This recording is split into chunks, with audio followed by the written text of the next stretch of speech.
Krishna Mathura, herkozen parlementariër. Velen dachten dat u zou gaan voor vicevoorzitterschap van het parlement. Ja, dan hebben ze verkeerd gedacht. U had er geen ambities voor? Nee, het is gevraagd, maar ik had er geen ambitie voor. Ik ben meer iemand die inhoudelijk gaat op de wetten en een actieve bijdrage levert in de debatten en de discussies. Dus ik vond niet dat ik paste in die rol van vicevoorzitter. Vandaag bent u toegelaten wederom tot het parlement. Welke tijdperk breekt er voor u aan vanaf vandaag, mevrouw Mathura? Nou kijk, voor mij betekent het tijd voor Suriname. Tijd voor laat het volk winnen. Het was een dag om weer terug te blikken van, weet je, wat zijn je normen, wat zijn je waarden, wat zijn je idealen en wat hebben we het volk beloofd in de hele campagne. En dat is voor mij heel belangrijk geweest vandaag. En wij moeten nu het volk laten winnen, het land Suriname laten winnen. En daar moeten we gaan inzetten. Het maakt niet uit welke rol en welke functie je bekleedt en waar je zit, of het nou oppositie is of coalitie is of in de regering is of waar dan ook.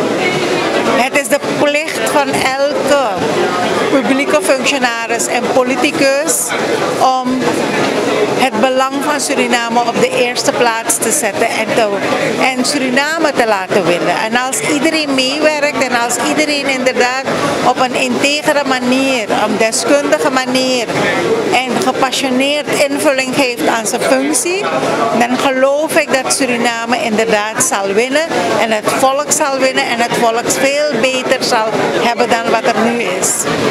En hoe kan dat gecombineerd worden met wat we nu zelf meemaken met COVID-19? Nou, ik denk dat we met COVID-19 een hele uitdaging is, een moeilijke uitdaging is, maar dat is het leven. Elke dag als we opstaan, dan hebben we uitdagingen op onze pad. En ik denk dat deze uitdaging van COVID ons niet moet ontmoedigen. Ik denk dat we moeten leren leven en dat we ook moeten geven om elkaar, om te zorgen voor elkaar, om op elkaar te letten dat iedereen veilig is, dat iedereen gezond is, maar dat we toch blijven functioneren, iedereen voor zichzelf. En dat kan alleen als iedereen ook de veiligheidsvoorschriften in acht neemt. Want als iedereen de veiligheidsvoorschriften in acht neemt, dan kunnen we alleen die veiligheid creëren en dat we elkaar gezond kunnen houden. Want als mensen die veiligheidsvoorschriften niet in acht nemen en heel onachtzaam ermee omgaan, dan gaan we eigenlijk het leven van het andere op het spel zetten. En dat moeten we niet. We gaan dan anderen besmetten en dat hebben we niet nodig. Want hoe meer besmettingen, hoe minder het systeem gaat aankunnen. Dus dat hebben we niet nodig. Dus ik zou oproepen, die hele samenleving, laat COVID onderdeel zijn van je dagelijks patroon. Dat we veiligheid in acht nemen, dat we heel strak daarop letten en dat we zorgen dat niet alleen wij veilig zijn, maar dat iedereen veilig is. Zit er nog een verrassing voor die gemeenschap als het gaat om de persoon van Krishna Mathura? Nou, ik weet niet. De regering, het kabinet moet nog gepresenteerd worden. Nou, het kabinet moet nog gepresenteerd worden. En ja, ik laat me ook verrassen daardoor. Maar ik kan de samenleving wel beloven dat ongeacht waar ik ook zit, dat mijn prioriteit is en mijn topprioriteit is Suriname. En dat ik niet gefocust ben op een functie uit hebben, maar het gaat erom bij mij, hoe kan ik een goede bijdrage leveren, dat we vooruit gaan. Mag de gemeenschap de vier leiders nog blijven vertrouwen? Ja, ik denk, ik geloof daarin dat alle vertrouwen gezet moet worden in de leiders. Dat hebben ze beloofd aan die samenleving en dat moeten ze ook gaan waarmaken. En vertrouwen komt niet gewoon. Vertrouwen creëer je, vertrouwen wek je door je handelingen. Dus ik heb alle goede hoop en ik kijk uit naar hun acties, naar hun sterke leiderschap, naar hun integer en deskundig leiderschap. En dat ze daarmee een trend zetten. Een trend van we gaan zero corruptie en we gaan hoge prioriteit geven aan de idealen en de beloftes die gemaakt zijn. Dank u wel, mevrouw Matura. En Noor Mohammed.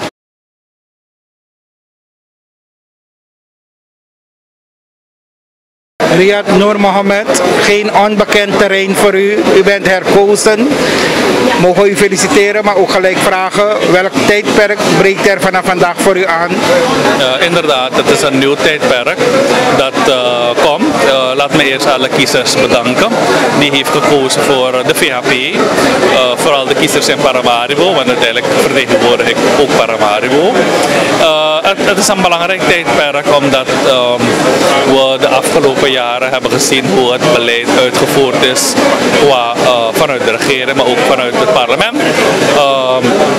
Wat het werk in het parlement betreft, denk ik dat wij op dezelfde manier met wat kleine wijzigingen de voortvarendheid van de behandeling van wetten moeten voortzetten.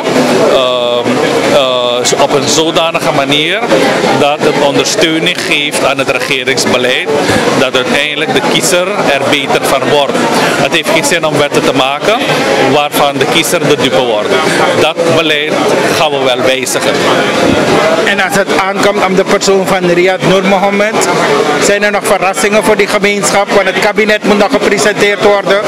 Inderdaad, kijk, als parlement weet u dat wij als gekozen DNA-leden tussen aanhalingstekens de macht hebben om de juiste voorzitter, de juiste ondervoorzitter te kiezen. Dat is zo net gebeurd. En u weet dat de volgende set is van het parlement om de president en de vicepresident te kiezen. Dus wij gaan wachten op voorstellen van de politieke organisaties. En wanneer de stemming er is, zullen de gekozen DNA-leden die het volk vertegenwoordigen ook beslissen welke president en vicepresident wij kiezen. En die kandidaat, die gekozen president en vicepresident, hebben wij als taak om kritisch te volgen. Wij volgen voor de duidelijkheid het beleid van de president en vicepresident. Wij volgen, wij kiezen niet de ministers als gekozen DNA-leden. En inderdaad zullen wij kritisch blijven, omdat er een heel zware job te doen is voor dit land. U weet het zelf, de problemen zijn groot in alle sectoren en helaas hebben wij ook de COVID-situatie erbij. Dus ik wil het niet zeggen dat het verrassingen zijn. We leven in een sombere periode, dus we moeten als gekozen DNA-leden kijken we uit naar serieusheid van deze nieuwe regeercombinatie VHP-ABO. U gaat geen deel uitmaken van het kabinet? Misschien word ik president, ik weet niet, misschien stel ik mijn kandidaat. Toch? Dat kan gebeuren. Stel je voor dat niemand met voordrachten komt, dan gaan wij maar voordrachten doen. Even serieus, geen ministerspost? Nee, dus net wat ik zei, als de regeringscombinatie niet met voorstellen gaat komen, dan zullen de parlementariërs met voorstellen komen. Precies, Gayadeen, herkozen parlementariër. U had geen ambities voor vicevoorzitterschap? Nee, ik denk dat waar het om ging, dat besluit gelaten is voor de partij. En de partij heeft gekozen, ondanks ik het een beetje rustiger aan wil doen, mij te bombarderen tot fractieleider van de coalitie. Dus we zullen kijken en naar eer en geweten dat werk moeten doen. Dus u blijft in het parlement? Dat heb ik vanaf dag 1 gezegd. Dat het volk heeft gekozen. En ik denk dat het volk niets anders wil dan om kritische Gayadeen nog steeds te horen. Wat mogen wij van u verwachten in deze periode 2020-2025? Nou, het is diezelfde Gayadeen, dezelfde kritische Gayadeen. die in staat is om het gezicht van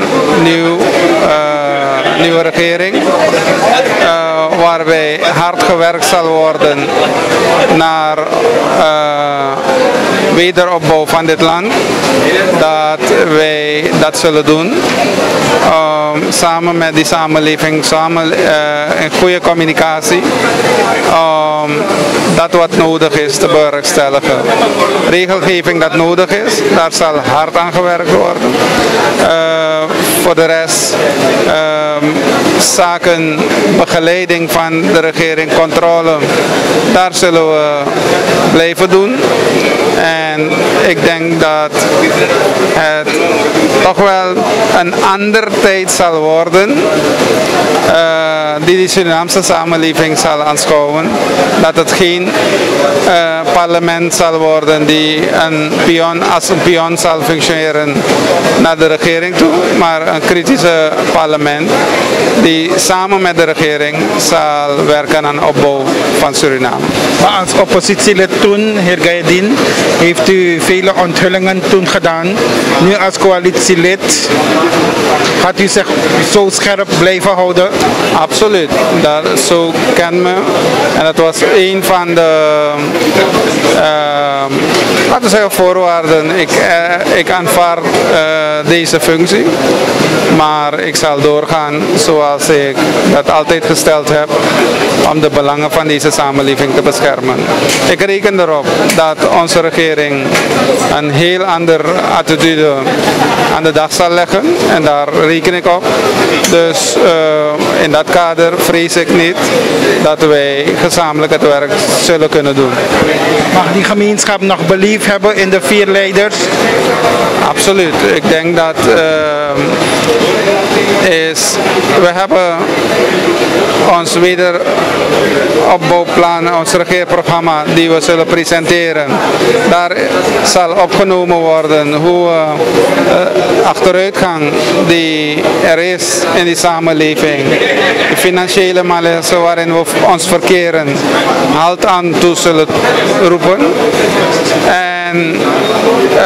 En vervolgens ontwikkeling te brengen. Om dat te doen moeten leiders, mensen erachter staan. En ik reken erop en ik ben ervan overtuigd dat de leiders die verantwoordelijkheid die ze op zich hebben genomen goed zullen volbrengen. Dank u wel. Cheryl Dijksteel. Ja, goedemiddag. Een nieuw gezicht in het parlement. Wat mogen wij van u verwachten? U bent vandaag toegelaten. Keihard werken. Het was een hele lange vergadering, nieuwe ervaring.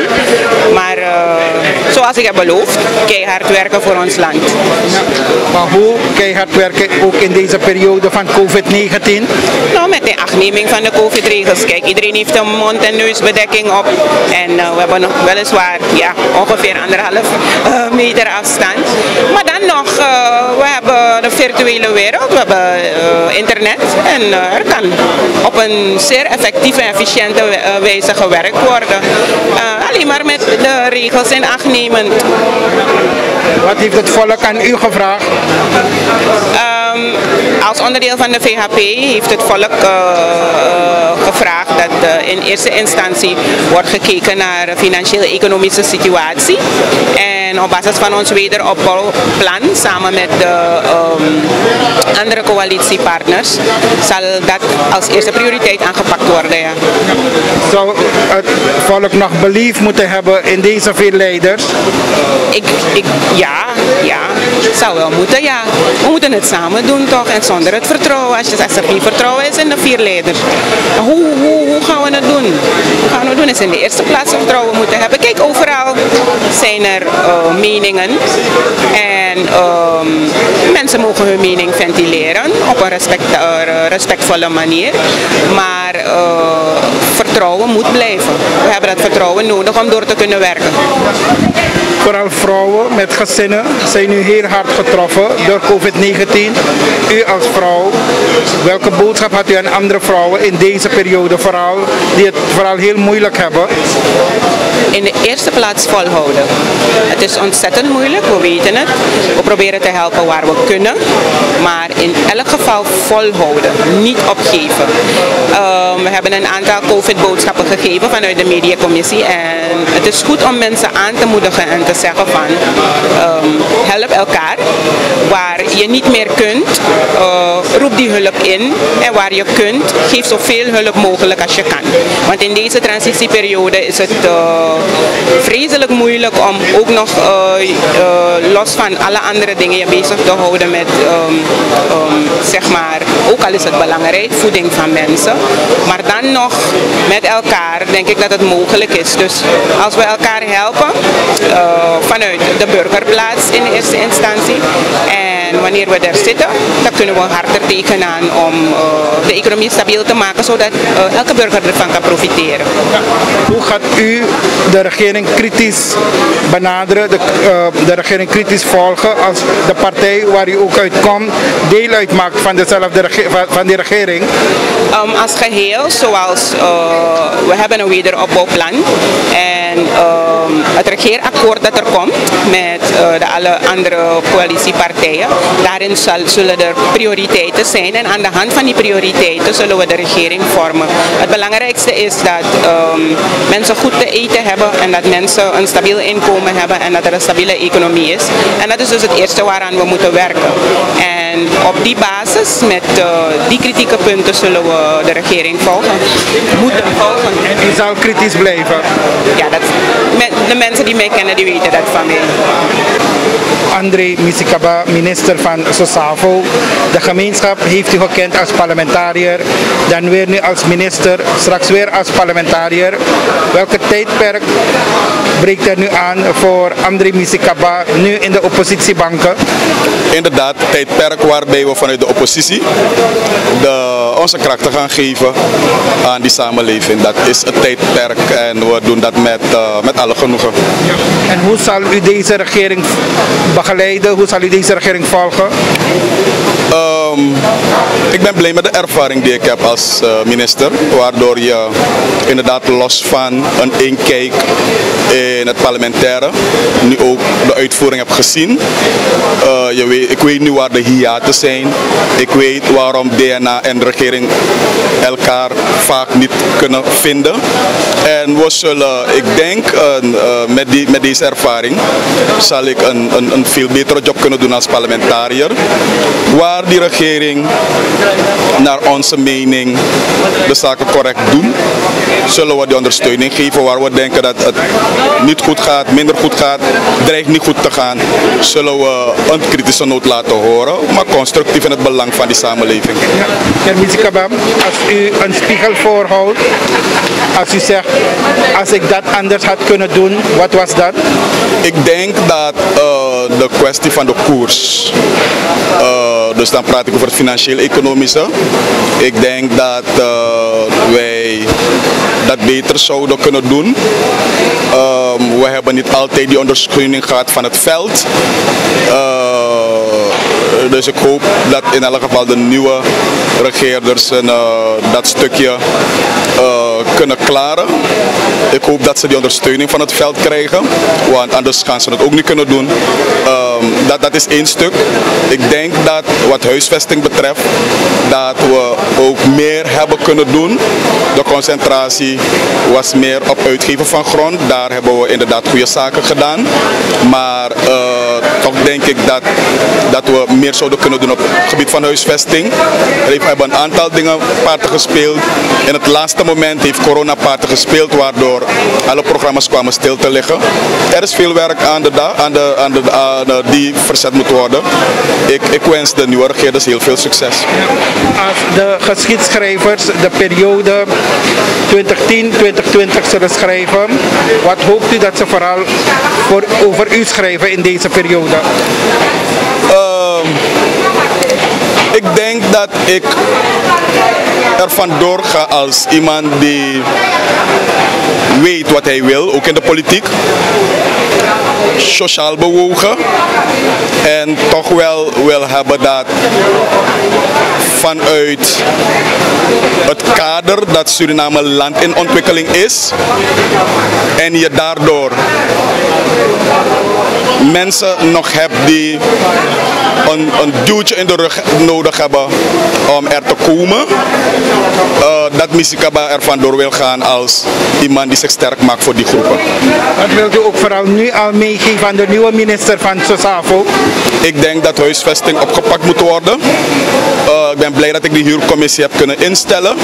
Het zal verder ontwikkeld moeten worden omdat er veel conflicten zijn tussen verhuurders en huurders. En met die huurcommissie die we hebben ingesteld is er een bemiddelingsinstituut opgezet.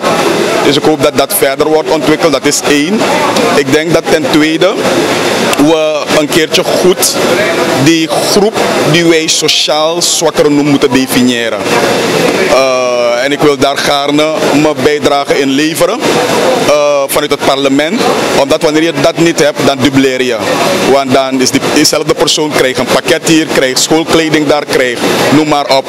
Als je die groep goed definieert en als het 10.000 is, dan weten we deze 10.000 mensen moeten we full ondersteunen. Ja, dus ik denk dat vooral die twee dingen van belang zijn. En wat heeft nu prioriteit bij SOSAFO? Ik rond nu af. De indiensttredingen die wij in de afgelopen periode hebben gedaan. We zijn bezig die af te ronden, dat de mensen in rechtspositie goed geregeld is. En verder ben ik bezig op te ruimen om plaats te maken voor de nieuwe bewindsmannenvrouw. Ja. En hoe verder nu in deze periode met Misikaba en de NDP? NDP zal natuurlijk tijd nemen om te evalueren. Tegelijkertijd is het werk begonnen. We gaan onze bijdrage in de oppositie leveren. En dan rustig weer bouwen naar boven. Is niets verloren. Dat is de politiek eenmaal, dat is de democratie. Vandaag ben je in de coalitie, morgen kan het in de oppositie. Wij werken verder voor die samenleving. Weer 5 jaren voor u. Ja, dat klopt. Het is een feit. En ja, we zijn God dankbaar daarvoor. Ja, het doet me goed. Welke tijdperk breekt er dus nu aan voor Diana Poki? Wat zegt u? Welke tijdperk breekt er nu aan voor Diana Poki? Nou, volgens ons politiek systeem dan heb ik de rol als coalitielid en dit is het begin van het proces. De Nationale Assemblée, de leden moeten eerst toegelaten worden of beëdigd worden. Dan volgen de andere processen. En ja, het is een eer.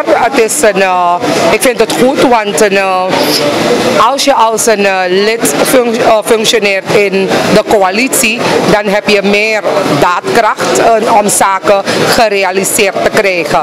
Dus we zitten hier als een extra oog van de regering, om de regering kritisch te volgen. Natuurlijk op de eerste plaats om wetten te produceren, te maken, om de gemeenschap te ordenen.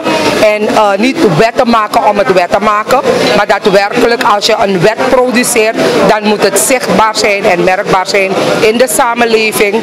En we zijn ready om die job te klaren de komende 5 jaar als een coalitielid en ook als lid van de Nationale Assemblée. Ja. Ik ben blij dat u het woord coalitielid hebt genoemd, ja. Want u hebt die bijdrage de afgelopen jaren vanuit de oppositiebanken gedaan. Kritisch altijd. Nu uw partij deel uit zal maken van de regering. Uw voorzitter nu van de ABOP ook de voorzitter is van het parlement. Hoe zal Diana Poki toch nog kritisch kunnen blijven? Nou, ik blijf die kritische Diana Poki. Daarom heb ik het niet erbij gehaald dat ik er ben om de regering te beschermen. Ik ben er om de regering kritisch te volgen. En wij zijn extra en die kritische ogen van de regering zijn de 51 parlementariërs. Dus ik blijf diezelfde Diana Poki, maar in de coalitiebanken. En we zullen Diana Poki nog hier zien of heeft u nog ambities voor een ministerspost of noem maar op? Op de eerste plaats ben ik gekozen, nu geïnstalleerd. Dus ik ben ready voor die job om dan mijn werk te doen in de Nationale Assemblée. De plooien zijn glad gestreken tussen alle 4 partijen. Nou, het proces van coalitievorming is nog gaande. En het gaat om 4 verschillende partijen. Er zullen altijd meningsverschillen zijn. Maar natuurlijk moet je jezelf blijven.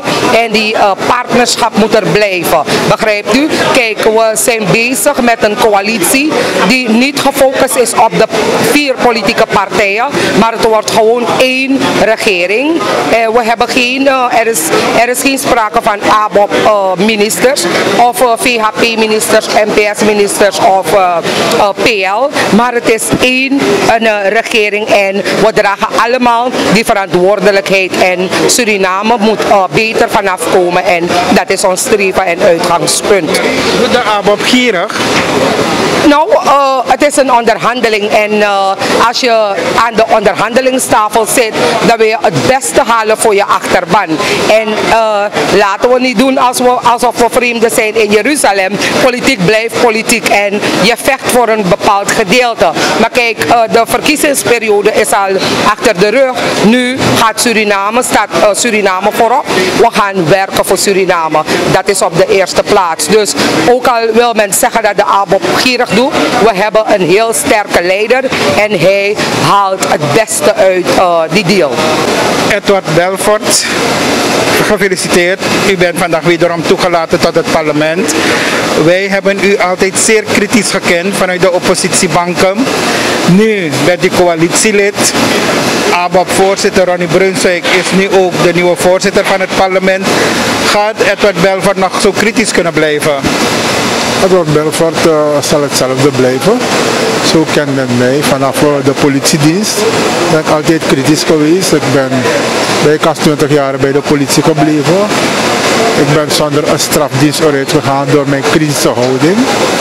En daarna ben ik dus minister geworden, ook altijd kritisch. Dat is een leidraad van mij, discipline. Dat ga ik niet overboord gooien. De discipline houdt mij in stand. En gedurende de afgelopen 5 jaar heb ik met discipline het werk 5 jaar lang gedaan dat het volk mij geplaatst heeft. Ondanks vele moeilijke omstandigheden heb ik mijn mannetje kunnen staan. En het volk heeft mij wederom geplaatst, ondanks zoveel zaken. Dus het volk heeft wat aan mij gehad. En ik vermag niet in te zien. Trouwens, ik zou ook niet me ook anders kunnen gedragen. Dit is Belfort, dit is mijn karakter. Ik ga me niet anders kunnen gedragen dan dit wat ik altijd gedaan heb. Als iets groen is, ga ik niet zeggen dat het blauw is. Ik ga zeggen dat het groen is. Het volk heeft ons, de VHP, de ABOP, NPS en PL, mandaat gegeven om hun werk te doen. En het volk verwacht van ons, dat hebben we ook gezegd, dat wij het werk anders kunnen doen. Het volk verwacht van deze coalitie uiteindelijk verlichting. We zien de hoge prijzen in de winkels, de koers is sky high en het volk komt niet uit. De leningen zijn daar, diverse rentes moeten afgelost worden. Het land is in diepe schuld. En wij moeten de handen in elkaar slaan om het land uit deze situatie te halen. Betekent de ABOP, de PL, de VHP en PS moeten hard gaan werken zodat het volk het vertrouwen dat gegeven is aan ons, dat wij dat in stand houden. Het volk op ons mag rekenen, mag vertrouwen op deze coalitie. Want we zien, het volk had de NDP 26 gegeven. Maar gaandeweg heb je gezien wat is gebeurd. Zoveel beloftes, niets gedaan, integendeel. Het volk zit in rep en roer. Dus wij moeten die fout niet maken. We staan in dienst van het volk, dat is basis. Misschien ga ik dit even weghalen, dat ik beter kan praten, want het hindert mij. Dus kijkt u, niemand komt hier in het parlement zonder dat het volk op jou gestemd heeft. We hebben gezien, het volk heeft 5 jaar lang de assembleeleden gadegeslagen. zij die er al waren, 2015, 2020 en terug zijn gekomen, zijn niet zomaar teruggekomen. Het volk heeft ze wederom geplaatst. Er waren anderen ook 2015, 2020. Je ziet ze niet meer hier. Waarom? Het volk, Demos, heeft niet meer op ze gestemd. Waarom? Omdat het volk ze heeft afgewezen. Het volk heeft gezien, deze zijn grappenmakers, deze zijn misleiders. En het volk kiest voor een Belfort, een Matura, noem maar op, enzovoorts. Mix met andere nieuwelingen. Maar wij ouderlingen die er al waren, weten van als we werken voor het volk, dat we weer hier geplaatst zullen worden door het volk. Anders zou hetzelfde gelden voor ons van, we zouden niet hier staan. Ik zou niet hier kunnen komen in de tijd van het volk. Het volk heeft ons mandaat gegeven. En ik geloof u mij, een mandaat aan mij gegeven, zal ik niet beschamen. Ik zal werken voor het volk day en night zoals men gewend is van Belfort. Zoals u overal gaat, zo zal ik ook weer overal gaan. Ik zal een open oor hebben voor het volk. Dat is mijn werkmethode. In Belfort, het kabinet moet nog gepresenteerd worden. Zien we u daar ergens? Wel kijk, dat hangt nu van mijn partijleiding af. Als de partijleiding vindt dat Belfort het werk in de uitvoerende macht kan gaan doen voor het volk, dan zal ik de wetgevende macht verruilen voor de uitvoerende macht. Betekent wel niet dat ik het volk in de steek heb gelaten, maar de partij heeft mij ergens anders willen positioneren en het volk zal dat dan tijdig horen. Maar dat is niet dat ik het volk in de steek heb gelaten. Zijn de plooien intussen helemaal glad gestreken tussen de 4 coalitiepartijen? Ik denk niet dat er plooien waren. Ik denk dat men zaken opgeblazen hebben, voornamelijk de mensen die aan de kantlijn staan. Misschien een paar, zeg maar, oneenigheden, maar plooien in die zin van oneenigheden en ja, ik kan dit en dat. Nee, we zien alles is koek en ei. We zaten daar gebroedelijk. Daarna zijn we net naar de voorzitterskamer gegaan. Alles verloopt vlot. En zo is het. In een samenwerking is het praten, dialoog en dan kom je tot oplossing. En ik denk dat de oplossing is gekomen. De ABOP gierig, zoals wordt aangegeven op social media? Oh, dat laat ik gewoon voor de mensen die dat zeggen. Want als zeg je A, ze gaan weer B zeggen en C en D. Ik parkeer dat voor hun. Belangrijk is dat de coalitie niet gebroken is. De coalitie gaat verder. Want dat hoorde je ook op social media. Mopo die zeggen dat die en al dat soort van dingen. De coalitie is intact.